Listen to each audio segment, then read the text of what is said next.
we're going to go over Basic 2. This is the second kata that everyone learns in our School of Martial Arts. In Japanese, it's called, actually, you know what, forget the Japanese and Korean terminology, it's all interchangeable to me.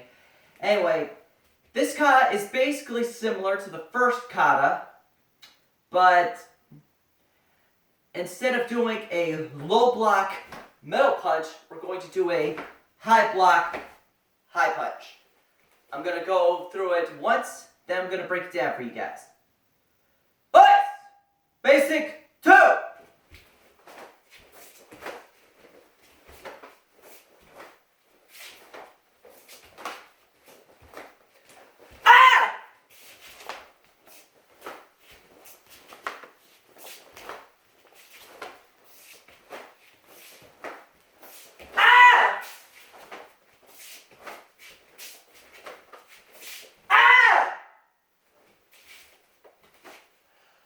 Alright, so let's break it down. First, Jinbi, still shoulder width apart when it comes to the feet. You're going to turn to the left, hug yourself in that front stance, but instead of the top hand snapping downwards, like in the first kata, your bottom hand is going to immediately come here to chamber. And this hand is going to snap upwards at a 45-degree angle just above and in front of our heads to block a downward strike. Next, we're going to step, execute a right punch to the face, or a face punch. I want to turn 180 degrees, snap that right arm up into a high block, step, left face punch. We're going to turn 90 degrees, snap the arm down into a low block. We're going to step and execute 3 face punches with a loud ki on that third punch. Ah! Now we're going to turn all the way around, and as the right hand comes into chamber, the left hand snaps up into a high block. Step, right high punch. Turn 180 degrees. Right hand high block, step, left face punch. Turn 90 degrees, facing back where you came from. Execute a left low block, like so. And then execute 3 high punches. 1, 2, 3, ah!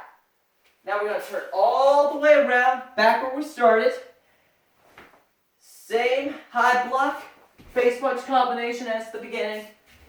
Although on the last punch, give a loud ki. Ah! And then back to Jinbi. Okay. Now we're going to go over Basic 3. This is the last of the basic katas. Or at least what we call the basic katas. Although for this kata, we're going to be using a new stance.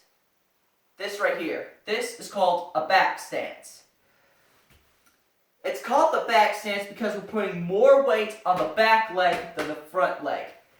60% on the back, 40% on the front. Your feet should be aligned so that they form almost a crooked L shape. With this stance, you want to lean more on the back leg. So the purpose for this is because you're leaning on the back leg, you can lift the lead leg up because there's less weight on it. You can lift it up for a quick kick. But there's no kicks in this kata. I'm just doing that for a demonstration. An example. Now, Basic 3.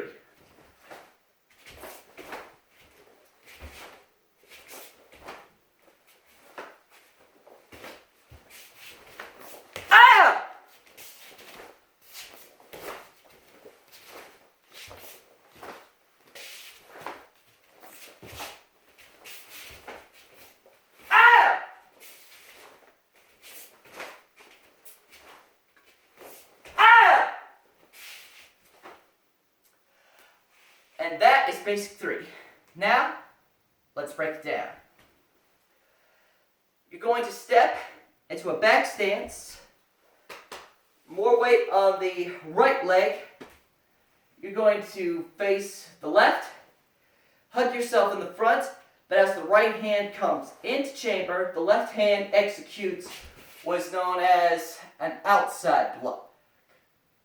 We call it an outside block because we're swinging our arm outward to deflect an incoming attack to the outside of our body. Execute that outside block. Step into a front stance. Execute a middle punch. Turn 180.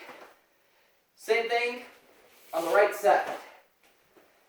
Now, as we go into the down block at the 90-degree angle, we're going to step into what is called a horse stance.